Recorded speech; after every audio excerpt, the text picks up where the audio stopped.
Bismillahirrahmanirrahim. Assalamualaikum warahmatullahi wabarakatuh.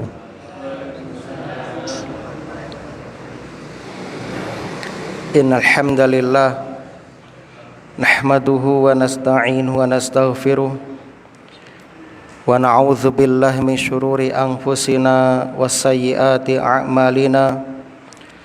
May yahdihillahu fala mudhillalah wa may yudlil fala hadiyalah.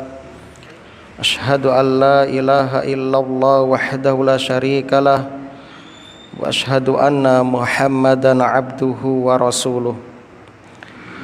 Qala Allahu ta'ala fil Qur'an, a'udzu billahi minasyaitonir rajim. Ya ayyuhalladzina amanu taqullaha haqqa tuqatih wala tamutunna illa wa antum muslimun.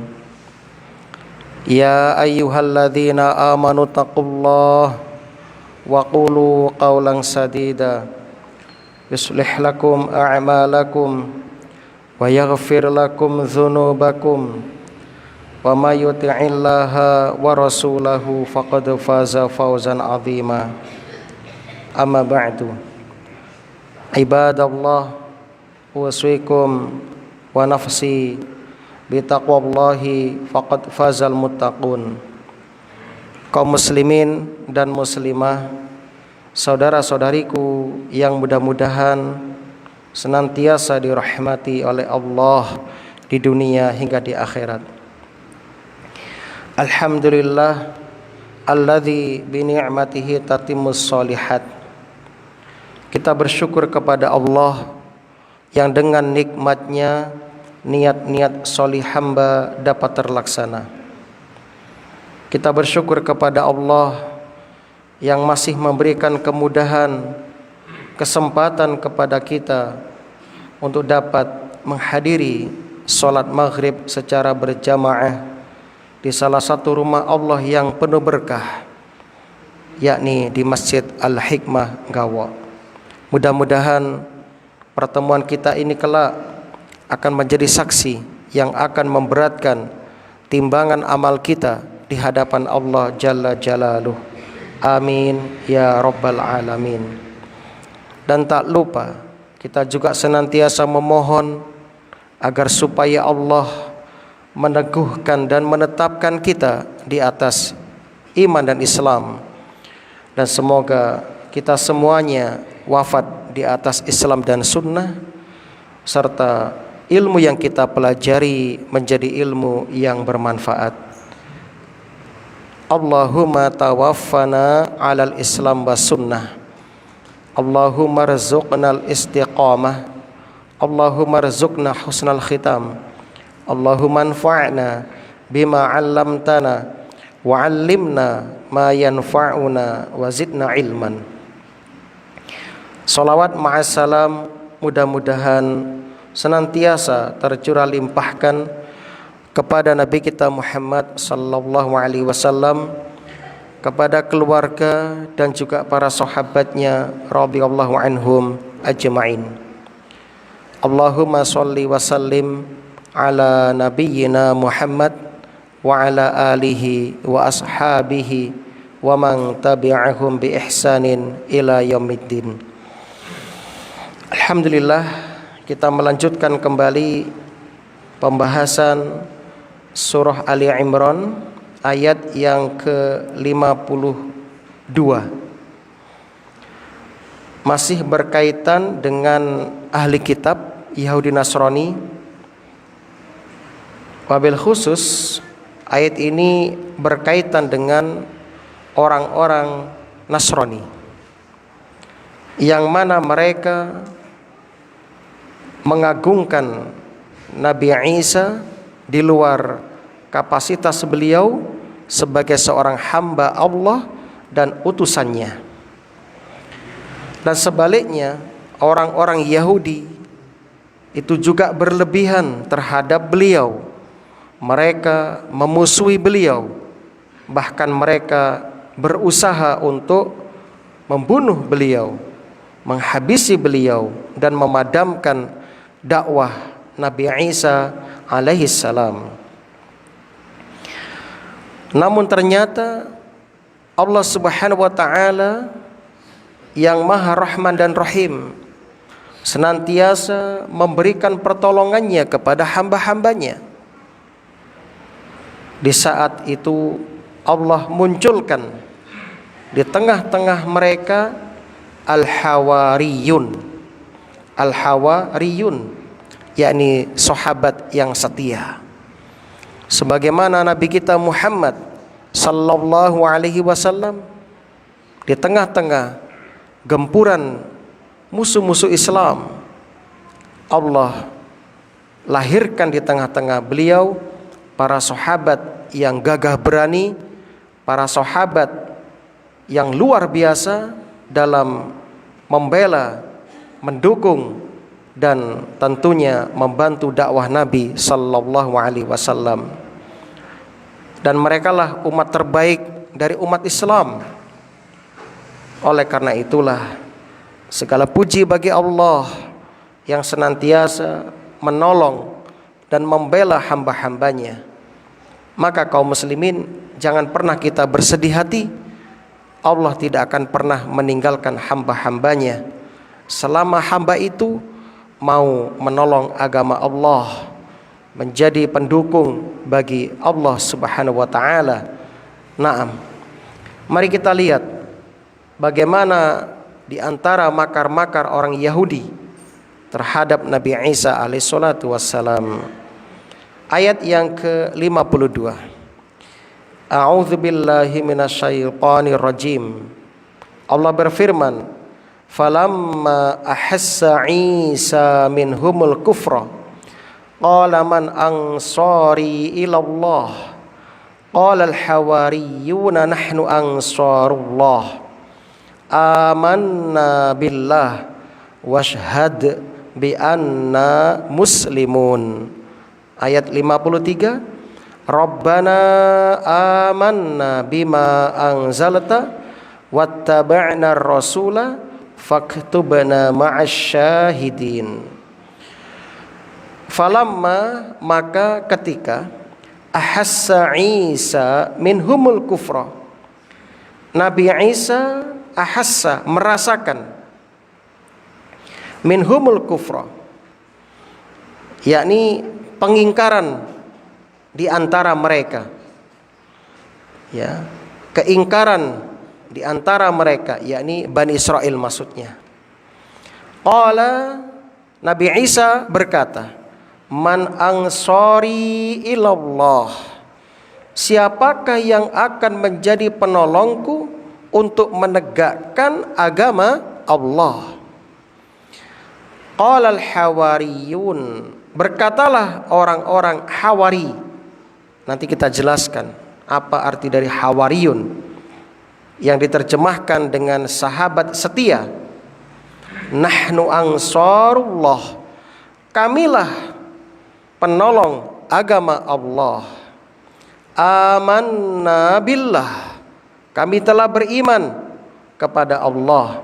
Washhad, dan saksikanlah, bi anna muslimun, bahwa kami adalah orang-orang muslim. Rabbana, ya Tuhan kami, amanna, kami beriman, bima anzalta, dengan apa yang telah Engkau turunkan, wattaba'na rasula, dan kami telah mengikuti Rasul, faktubna, maka tetapkanlah kami, catatlah kami, tulislah kami, ma'asyahidin, termasuk golongan orang yang memberikan kesaksian. Kaum muslimin dan muslimah, saudara-saudariku, a'azzani Allah wa iyyakum jami'an. Mari kita lihat tafsir, penjelasan dari kedua ayat ini. Jamaah, sebagaimana yang sudah kami sampaikan di awal, bahwasannya Nabi Isa itu menghadapi perlawanan dari orang-orang Yahudi, laknatullah alaihim ajma'in.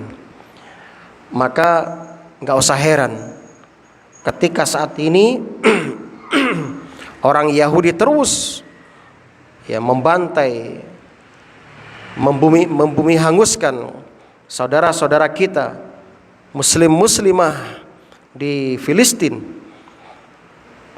Jangankan itu, sejak zaman dahulu kala nabi-nabi yang Allah utus juga dimusuhi. Maka kita wajib mendoakan laknat bagi orang-orang Yahudi. Nah, semoga Allah memberikan pertolongannya, kemenangannya kepada kaum muslimin yang sedang berjihad di Filistin, di Palestina. Amin ya rabbal alamin. Maka silahkan yang memiliki kemampuan materi untuk membantu mereka, bantulah mereka. Atau mungkin dengan mendoakan mereka, minimal kita punya alasan di hadapan Allah ketika ditanya saat menyaksikan saudara kita dibantai, dibunuh oleh orang-orang Yahudi. Falamma ahassa Isa minhumul kufra, ketika Nabi Isa mendapati bahwasannya Bani Israel mulai mengingkari dakwah Nabi Isa alaihissalam, maka Nabi Isa mengatakan, qala man ansori ilallah, siapa yang akan menolongku dalam berdakwah di jalan Allah Subhanahu wa taala. Kaum muslimin rahimani wa rahimakumullah. Kenapa orang Yahudi kok begitu keras hati mereka? Diutus para nabi dan rasul dibunuh. Nabinya dibantai, rasulnya dibunuh. Dan itu berkali-kali. Bahkan ratusan nabi yang diutus ke tengah-tengah mereka, hampir semuanya dimusnahkan oleh Yahudi, laknatullah alaihim ajmain.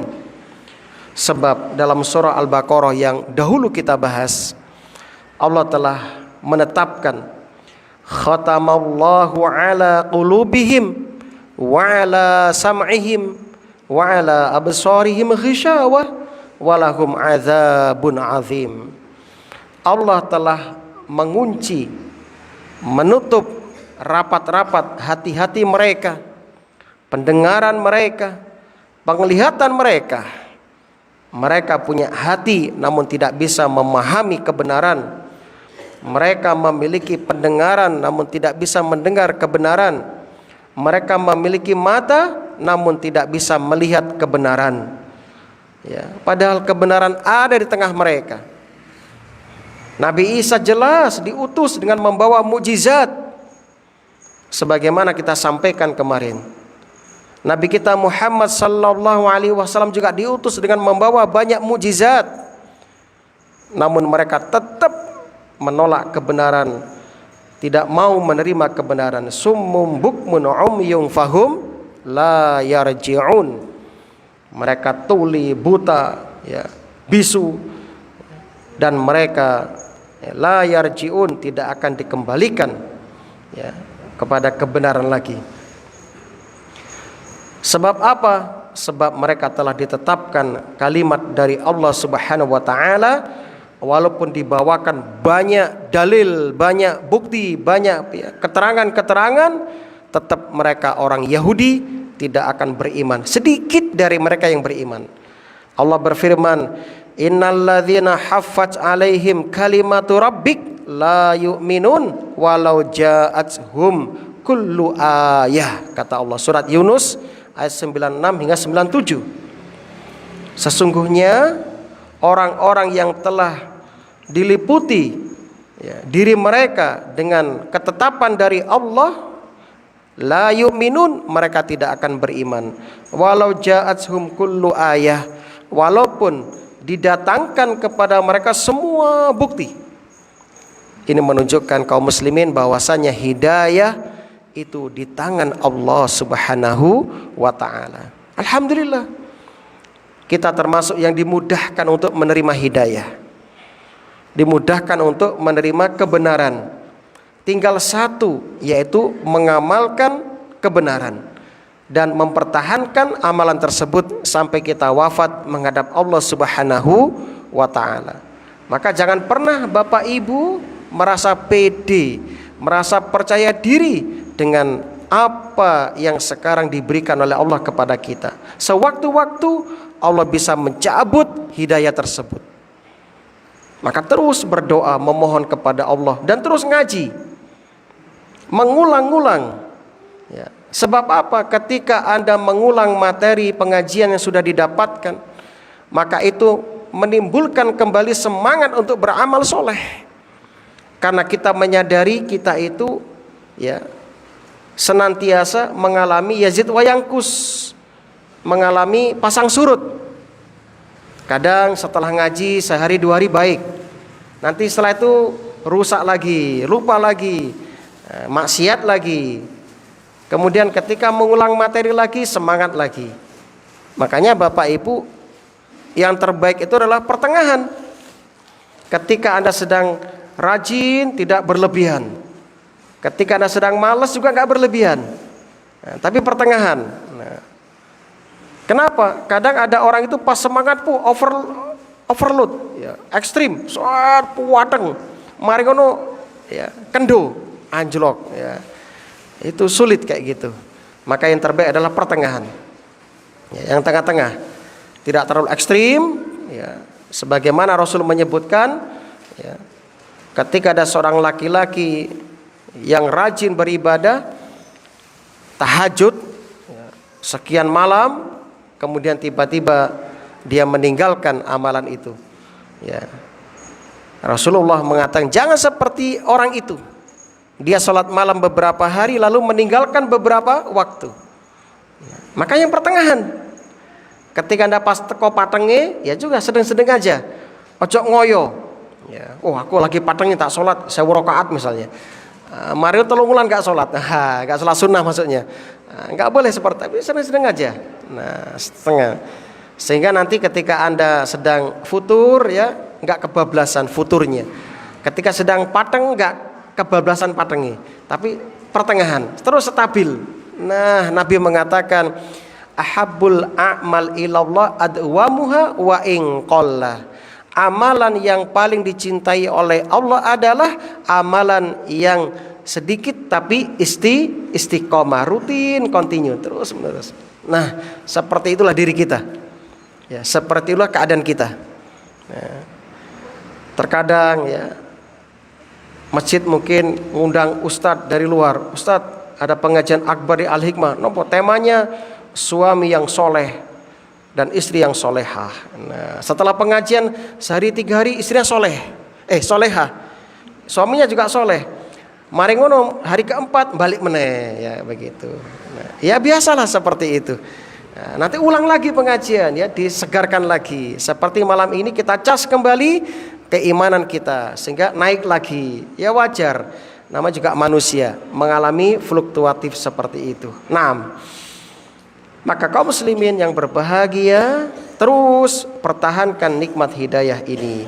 Jangan sampai ya Allah cabut nikmat hidayah ini. Nah, man ansori ilallah, siapa yang akan menjadi penolongku di jalan Allah. Masya Allah. Kaum muslimin ya, perhatikan kalimat ilallah. Man ansori ilallah. Ila itu menunjukkan ghoyah, tujuan tertinggi, tujuan akhir, batas akhir.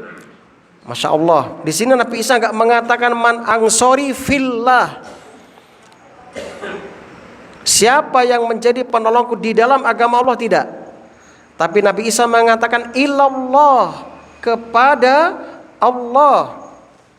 Apa tujuannya? Apa hikmahnya? Ini mengandung pengertian ikhlas. Pengertian ikhlas, ya. Sebab ila itu menunjukkan puncak tujuan tertinggi, batas akhir. Artinya ketika kita menolong agama Allah harus ikhlas, betul-betul untuk Allah, lillahi ta'ala. Nah, begitu.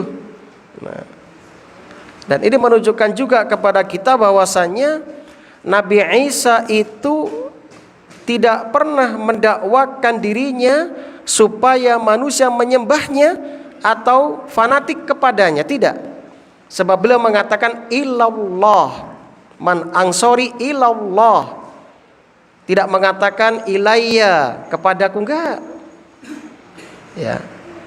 Masya Allah ya. Jadi tidak tepat apa yang diyakini oleh orang Nasrani yang menjadikan Nabi Isa sebagai Tuhan. Ya, nanti di akhirat Nabi Isa mengingkari itu. Ya Isa, apakah kamu dan ibumu yang menyeru mereka agar mengagungkan engkau selain aku? Ya, kemudian Nabi Isa mengatakan, tidak ya Allah, saya nggak pernah mengatakan sembahlah aku. Nah begitu. Qala al-hawariyun, berkatalah al-hawariyun. Al-hawariyun ya, jamak dari hawari. Hawari ya, dengan mastadid ya, hawariyun ya. Hawariyun. Al-hawari dari kata hur, artinya putih. Artinya putih. Mereka dinamakan kaum hawariyun dikarenakan hati mereka selamat dari maksiat. Nah, jadi mereka adalah sahabat setia Nabi Isa, murid-murid Nabi Isa yang hatinya bersih dari kemaksiatan-kemaksiatan. Gak ada pengaruh maksiat dalam hatinya. Masya Allah. Sehingga hatinya putih, bersih. Dan inilah kaum muslimin. Semoga Allah memberikan ya, kepada kita hidayah dan penjagaan. Barang siapa yang bermaksiat kepada Allah, sekecil apapun akan membekas dalam hati-hati kita, akan menjadi noda hitam dalam hati kita. Ketika kita bertaubat, meninggalkan maksiat, hati kita kembali menjadi bersih. Ketika kita kembali bermaksiat, hati kita kembali menjadi hitam. Ada noda-noda hitam di situ. Maka jangan remehkan dosa. Ampun ngantos kulolan panjenengan ngenteng ke dosa. Sebab dosa berpengaruh kaum muslimin. Nah, kalau terus bermaksiat, tidak mau bertobat, apa yang terjadi? Ya, Allah akan tambah noda hitam itu makin banyak, makin banyak, makin banyak. Akhirnya Allah ya setempel hati itu, Allah kunci mati hati tersebut. Kalau sudah dikunci mati, seperti hatinya orang Yahudi, tidak akan mungkin untuk mendapatkan hidayah kecuali Allah ya merusak kunci tersebut. Nah, nahnu ansarullah, kamilah penolong Allah Subhanahu wa taala. Nah, amanna billah, kami beriman kepada Allah. Iman secara bahasa lebih khusus daripada membenarkan. Saya ulangi, iman secara bahasa lebih khusus daripada tasdiq, sekedar membenarkan. Kenapa? Karena iman bermakna tasdiqun bi iqrar, membenarkan disertai pengakuan. Itu iman, Pak. Yaitu membenarkan disertai dengan pengakuan. Itulah sebabnya di sini Allah sertakan dengan kalimat ba. Amana billah. Amana billah. Sama seperti dalam hadis amantu billah. Amana bi itu artinya membenarkan disertai dengan pengakuan. Sebab apa? Sebab semata-mata membenarkan tanpa mengakui nggak diterima, Pak. Nggak diterima. Itu belum dikatakan beriman. Ya, maka iman di sini harus disertai dengan membenarkan. Itulah sebabnya definisi iman dalam kitab-kitab tauhid al-iqraru al-mustalzim lil qabul wal idhan lahu. Ya. Mengakui disertai dengan penerimaan dan ketundukan kepada yang diakui. Berarti orang yang mengaku beriman kepada Allah, maka dia membenarkan Allah disertai mengakui dan tunduk patuh kepada Allah. Itu baru dinamakan iman. Sehingga keimanan Abu Thalib gak diterima. Kenapa? Dia hanya sekedar membenarkan, namun tidak mengakui Allah sebagai satu-satu yang disembah. Dari mana kita tahu kalau Abu Thalib itu mengakui kebenaran Rasulullah Shallallahu Alaihi Wasallam dengan yang dibawa? Dari ucapan beliau sendiri. Ucapan Abu Thalib yang masyhur dicatat di kitab-kitab para ulama dengan tinta emas. Ya. Sepakat. Abu Thalib mengatakan, laqad alimu anna ibnana la mukadzab. Ladaina wala ya'ban biqaulil abatil. Sungguh kalian telah mengetahui bahwasanya anak keponakan kami ini tidak didustakan. Tidak didustakan. Dan tidaklah kami dustakan beliau. Wala ya'ban, dan tidak peduli dengan perkataan kebatilan. Kemudian Abu Thalib juga mengatakan, walaqad alimtu bi anna dina Muhammadin min khairi adyanil bariyah dinan. Kata Abu Thalib ketika bersyair menjelang wafatnya, sungguh aku mengetahui bahwasanya agama Muhammad ini adalah sebaik-baik agama bagi manusia. Namun ternyata pengakuan Abu Thalib, pembenaran Abu Thalib tanpa disertai ikrar, ucapan Abu Thalib tanpa disertai penerimaan dengan mengatakan asyhadu alla ilaha illallah wa asyhadu anna muhammadar rasulullah, tertolak. Sehingga beliau dimasukkan ke dalam neraka dan selama-lamanya dalam neraka berdasarkan hadis Nabi riwayat Al-Bukhari nomor 3883 dan Muslim nomor 209. Nabi bersabda, "Fakana fi dhahdah min nar wa alaihi na'lan yughla minhuma dimaghuhu." Atau yaghli minhuma dimaghuhu. Walaula ana lakana fid darkil asfal minan nar. Sungguh pamanku Abu Thalib itu berada fi dhahdah minan nar, di tepi api neraka. Jadi penghuni neraka yang paling ringan siksanya adalah Abu Thalib. Dan dia memakai 2 sandal. Itu pun otaknya mendidih, otaknya gemulak, gelubuk itu. Kalau bukan karena aku, kata Nabi, tentu Abu Thalib akan menempati keraknya api neraka. Keraknya api neraka. Tapi Allah mengizinkan Nabi memberikan keringanan untuk sang paman atas izin Allah Subhanahu wa taala. Masya Allah kaum muslimin. Nah ini. Washhad bi anna muslimun, saksikanlah bahwasanya kami orang-orang yang berserah diri. Kami orang-orang Islam. Rabbana, wahai Tuhan kami. Nah, di sini kenapa enggak disebutkan nidanya? Kan asalnya ya Rabbana. Ya-nya dibuang. Kenapa? Karena kalimat Rabbana itu sudah sering digunakan. Saking seringnya digunakan, maka ya-nya dibuang dan otomatis sudah bisa dipahami. Di sini ada munada, yaitu ya Rabbana. Yang kedua, dibuangnya kalimat ya karena untuk tabarruk dengan menyebut nama Allah Subhanahu wa taala, itu Rabb. Rabb itu artinya yang mengatur, yang mencipta, yang mengurus, yang memelihara, itu Rabb. Dan Ar-Rabb di antara salah satu nama di antara nama-nama Allah Subhanahu wa taala.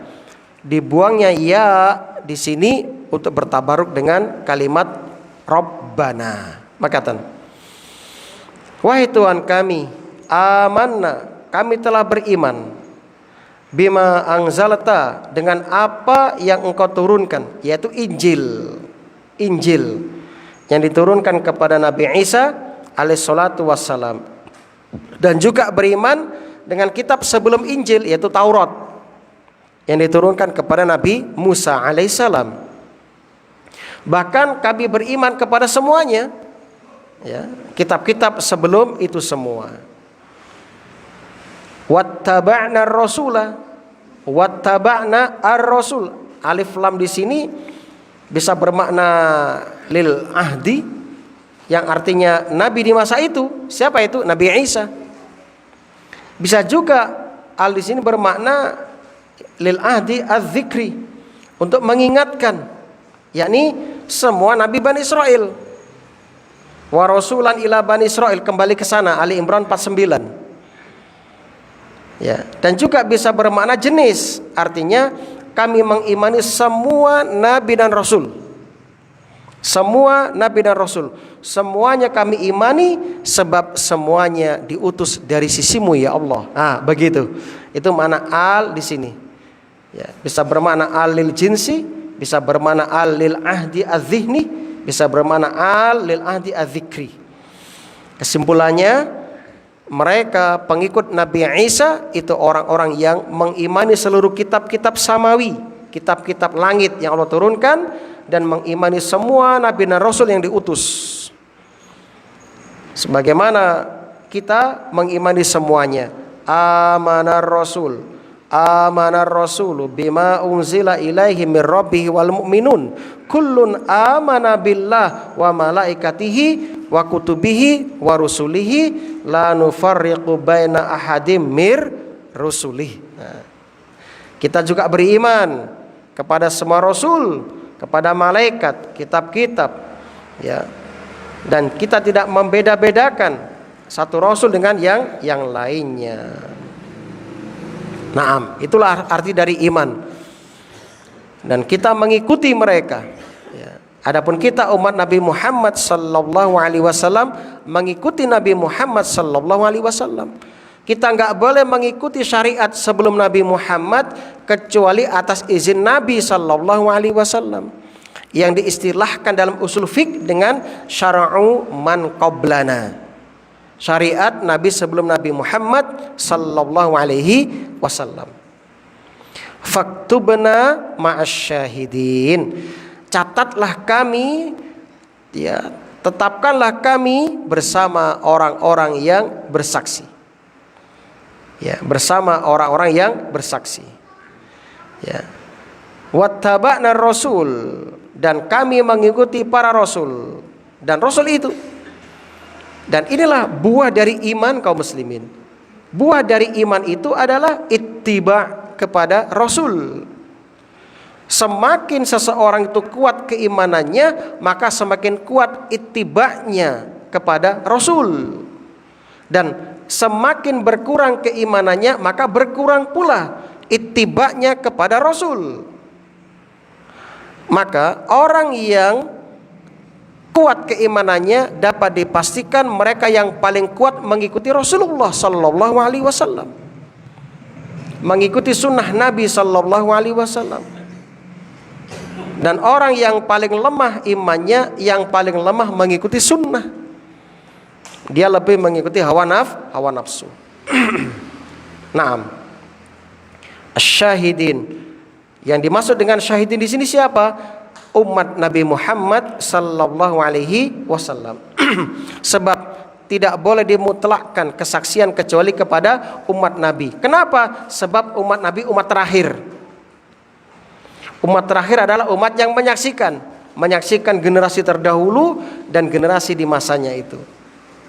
Jadi kita yang menyaksikan nanti, yaitu umat Nabi Muhammad sallallahu alaihi wasallam. Sebagaimana Allah firmankan dalam surah Al-Baqarah 143. Wa kadzalika ja'alnakum ummatan wasatan litakunu syuhada'a 'alan nas. Demikianlah kami jadikan kalian ya umat Nabi Muhammad sebagai umat pertengahan, agar kalian menjadi saksi atas seluruh manusia. Maka ketika Nabi Nuh ditanya, "Ya Nuh, apakah kamu memerintahkan umatmu untuk menyembahmu?" Nabi Nuh, "Enggak ya Allah, aku enggak pernah mendakwakan demikian. Aku mendakwakan tauhid kepada engkau ya Allah, agar mereka menyembah engkau semata. Mana saksimu? Saksiku adalah Muhammad dan umatnya, yaitu kita. Nah, kan kita membaca Quran, Quran itu menceritakan semuanya. Begitu juga nabi berikutnya ditanya dengan yang sama dengan Nabi Nuh. Lalu diminta, mana saksimu? Muhammad dan umatnya. Nah, maka jenengan umat yang mulia, sebab jenengan nanti dijadikan saksi untuk para nabi sebelumnya. Naam. Dua ayat ini memberikan beberapa pelajaran kepada kita. Yang pertama, utuwu Bani Israel. Ayat ini menerangkan kepada kita tentang kesombongan Bani Israel. Bayang, memang sombong mereka itu. Sombong mereka itu. Ya. Nah, jadi mereka menentang setiap nabi yang diutus. Bahkan Nabi Musa, nabi yang paling agung, dan saudaranya Harun alaihi wassalam ditentang oleh mereka. Nabi Musa mengatakan, sembelihlah sapi. Mereka ngeyel, sapi ini kaya apa? Sapinya begini. Warnanya apa? Warnanya ngene. Tua apa nom? Enggak tua, enggak muda. Terus kami kurang jelas. Kan? Sajane gampang. Musa mengatakan sembelih sapi, sudah jalankan. Seperti umat Nabi Muhammad, lihat para sahabat.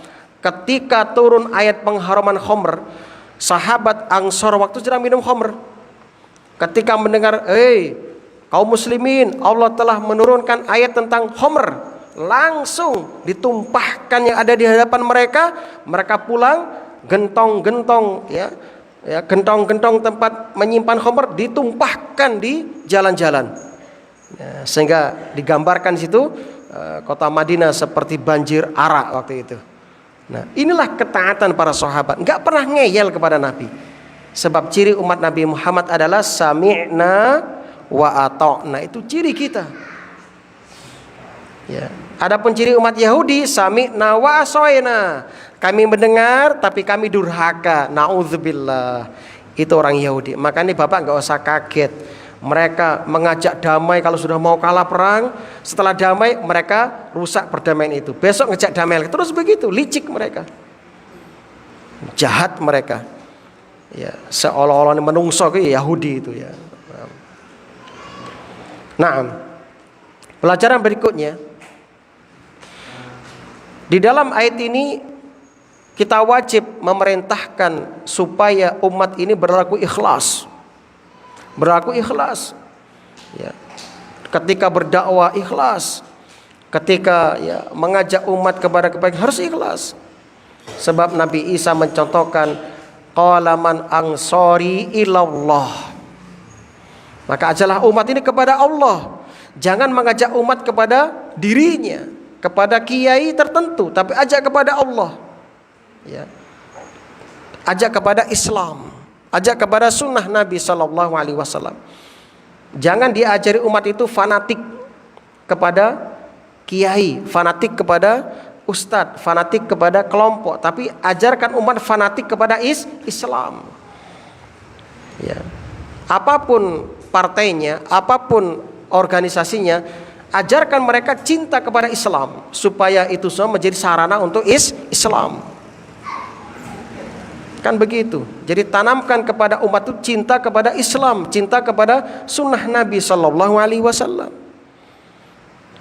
Itu kan sarana, organisasi sarana wadah untuk memudahkan dakwah. Tanamkan umat cinta kepada Islam. Jangan fanatik kepada kiai tertentu. Kalau kiainya membawakan dalil yang sahih yang benar, monggo kita ikuti. Tapi kalau tidak membawakan dalil yang benar, alias tidak ada dalilnya, jangan diikuti. Kita ajarkan umat fanatik kepada dalil, yaitu Quran dan Sunnah, dengan pemahaman para sahabat, para tabiin, para tabiut tabiin, pemahaman para ulama yang muktabar seperti Imam 4 misalnya. Tapi tetap kalau Imam 4 gak cocok dengan Quran dan Sunnah, jangan diambil, ambil Quran dan Sunnah. Kan begitu kata mereka. Imam Syafi'i mengatakan, barang siapa mendapati pendapatku bertentangan dengan hadis, maka buang pendapatku, ambil hadis. Kan begitu. Ya. Nah, itulah yang diajarkan oleh ulama-ulama kita. Naam. Pelajaran berikutnya, para rasul membutuhkan penolong, pendukung. Man ansori ilallah. Nah, bahkan dalam surat Al-Anfal ayat 62, huwallazi ayyadaka binasrihi wabil mu'minin. Dialah Allah yang telah menguatkan engkau ya Muhammad dengan pertolongannya, dan juga menguatkan engkau ya Muhammad dengan bantuan orang-orang beriman. Maka Nabi butuh pendukung, itu para sahabat, orang beriman. Nah, kaum muslimin, ya, termasuk kita dalam berdakwah, kita butuh penolong, ya, yaitu jenengan umat Islam. Siapa lagi yang akan menolong agama Allah kalau bukan kita?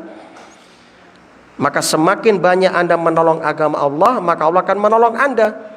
Iyang surkumullah, ya, jika kamu menolong agama Allah, Allah akan menolongmu, kan begitu. Nah, maka kaum muslimin jadilah hawari, ya, penolong-penolong agama Allah. Nah, pelajaran berikutnya, dalam ayat ini ada dalil bahwasanya orang Nasrani di masa itu mereka Islam. Mereka berserah diri kepada Allah. Sebagaimana kata Nabi SAW, kami para nabi ibaratnya adalah satu ayah beda ibu. Artinya apa?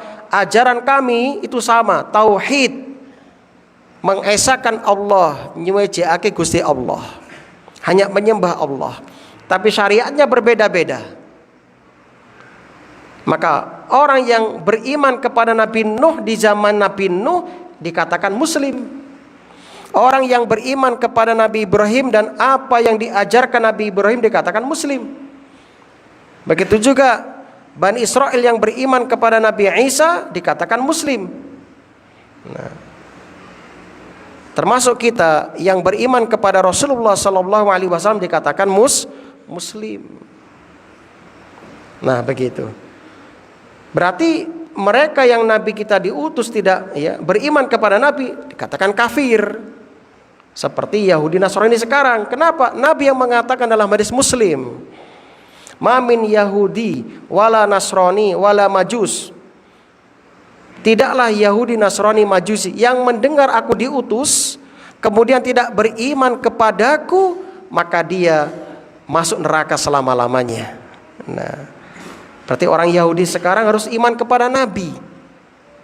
Harusnya begitu. Nah, itu kaum muslimin yang berbahagia. Kemudian kita lanjutkan. Ya, jadi siapapun yang mencari agama selain agama yang dibawa oleh Nabi kita setelah diutus ditolak. Allah mengatakan dalam surat Ali Imran 85 nanti, wa may yabtaghi ghairal islami dina falay yuqbala minhu.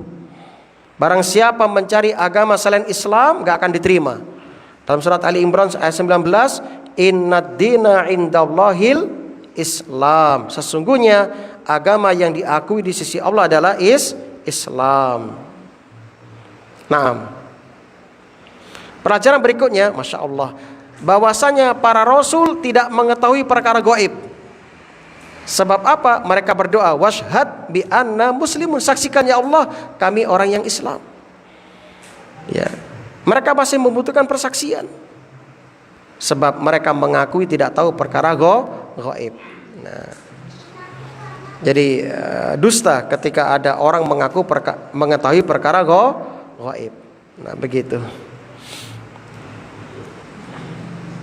Pelajaran berikutnya, ayat ini menunjukkan wajib beriman secara sempurna, ya, dengan apa yang diturunkan oleh Allah Subhanahu wa taala, dan juga menunjukkan wajib, ya, untuk mengikuti Rasul sallallahu alaihi wasallam.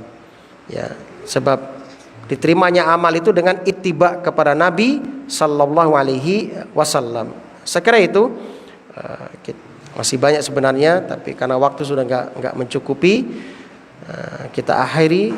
Mudah-mudahan Allah Subhanahu wa taala menerima amal-amal soleh kita, dan semoga Allah mengampuni dosa-dosa kita. Rabbana taqabbal minna innaka antas samiul alim. Rabbana zalamna anfusana wa illam taghfir lana wa tarhamna lanakunanna minal khasirin. Rabbana atina fid dunya hasanah wa fil akhirati hasanah wa qina adzabannar. Amin ya rabbal alamin. Subhanakallahumma wa bihamdik asyhadu an la ilaha illa anta astaghfiruka wa atubu ilaik. Assalamualaikum warahmatullahi wabarakatuh.